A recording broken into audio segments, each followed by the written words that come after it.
दोस्तों, स्वागत है आपका अंधा प्रेम एक सच्ची कहानी पार्ट 2 में।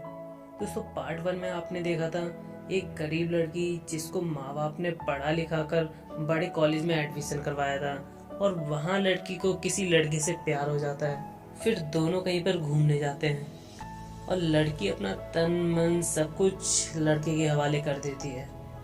तो उसके आगे की कहानी को सुनने के लिए पार्ट 2 ये जरूर देखना दोस्तों। तो चलिए स्टार्ट करते हैं।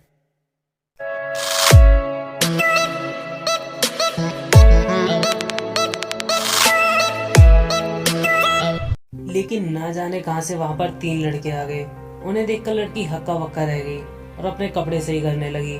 ये देखकर एक लड़के ने उसका हाथ पकड़ा और उससे उल्टा सीधा बोलने लगा और गलत वर्ड भी यूज करने लगा उससे। लड़की ने अपने प्रेमी से मदद मांगी मगर वो ये सब देखकर हंसता रहा। ये सब देखकर लड़की का हृदय धक से रह गया। लड़की समझ चुकी थी कि ये सब इनकी चाल थी।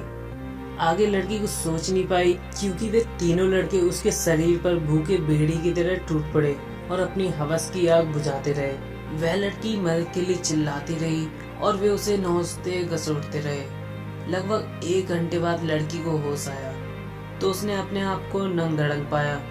वे तीनों लड़के और उसका प्रेमी वहां से जा चुके थे। लड़की की आंखों के आगे अंधेरा सा छा रहा था। उसकी दुनिया अंधेरे से भर चुकी थी। उसे अपना जीवन समाप्त होता हुआ लग रहा था। वह सोचती रही कि क्यों उसने उस बेवफा लड़की की बातों पर एतबार किया, क्यों मैं उसके साथ यहाँ पर आई। अब मैं क्या मुंह लेकर अपने घर पे जाऊंगी, अपने माँ बाप को क्या बताऊंगी मैं। मेरा ये हाल देखकर वे तो जीते जी ही मर जाएंगे। लड़की का गला बुरी तरह से सूख रहा था। वह किसी तरह से घिसटती हुई नदी के किनारे पहुंची। नदी का पानी कलकल कलकल करता हुआ तेजी से बह रहा था। लड़की ने एक बार फिर अपने मजबूर माँ बाप के बारे में सोचा, अपने बेवफा प्रेमी के बारे में सोचा और फिर नदी में छलांग लगा दी। अगले ही पल वह नदी में डूबने उतराने लगी। लेकिन अब ना तो वह किसी को अपनी जान बचाने के लिए पुकार रही थी और ना ही बचने के लिए संघर्ष कर रही थी। उसका मन ठहरे हुए जल की भांति शांत था।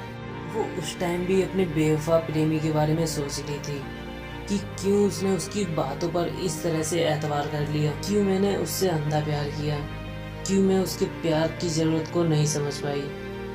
अगर मैं ऐसा कर पाती तो शायद। और फिर अगले ही पल वो नदी की गहराई में डूबती चली गई। दोस्तों, मैंने पहले भी कहा था किसी से प्यार करना, किसी पर एतबार करना बुरा नहीं, लेकिन जज्बातों को पहचानने की क्षमता भी रखिए। किसी को अपना तन मन सौंपने से पहले उसके परिणामों को भी एक बार सोचिए, नहीं तो आप या हम में से कोई भी धोखा खा सकता है। आपको ये कहानी कैसी लगी प्लीज कमेंट करके जरूर बताएं दोस्तों, और इसे शेयर करके अपने दोस्तों तक भी पहुंचाएं।